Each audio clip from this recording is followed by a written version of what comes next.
Okay, so what's this next question about? It's very clearly a circular motion question. So when I can see that it's a circular motion question, I know that it's always going to be something to do, and particularly if it's a calculation, F equals mv squared over r, or F equals m omega squared r.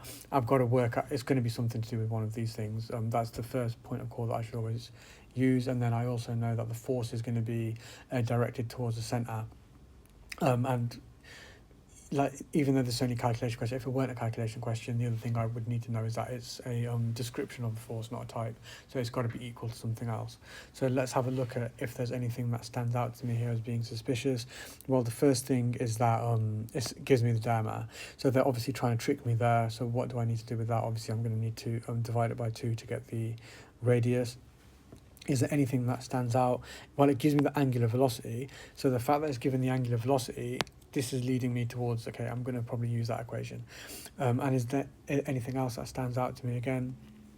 So it says, what's the magnitude of the force exerted when it's at the bottom of the spinning drum? Well, why would it say the bottom? Why doesn't it just say, oh, when it's in the spinning drum? The fact that it's giving me that means that I'm going to have to talk something specific about the fact that it's in the bottom. So maybe, I don't know, like we did earlier, maybe I have to draw a diagram or something like that to help me understand it a little bit better. Well, let's just do what I can first.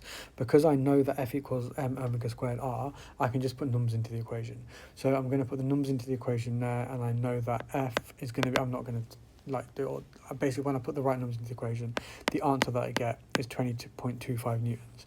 So if I'm saying 20.25 newtons, well, I'm actually a little bit surprised by this, because I would expect that one of the options in there would be something like 20, because they think that students just going to be like, oh yeah, let's stick that one down without doing any more.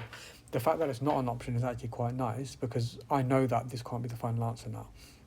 But even if it was, the other reason why I would know it's not the final answer is because of what we just said. That why is it saying bottom? Like, I'm a bit suspicious about that.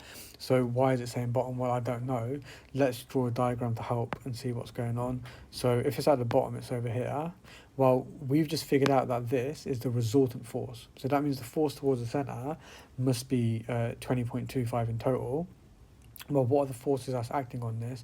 I know mg is acting on it, and I know that the reaction force is acting on it as well, but I know there's a resultant force towards the centre, so the reaction force must be bigger. Well, if the reaction force must be bigger, that's the one that they're asking me about here. What do I know about the reaction force?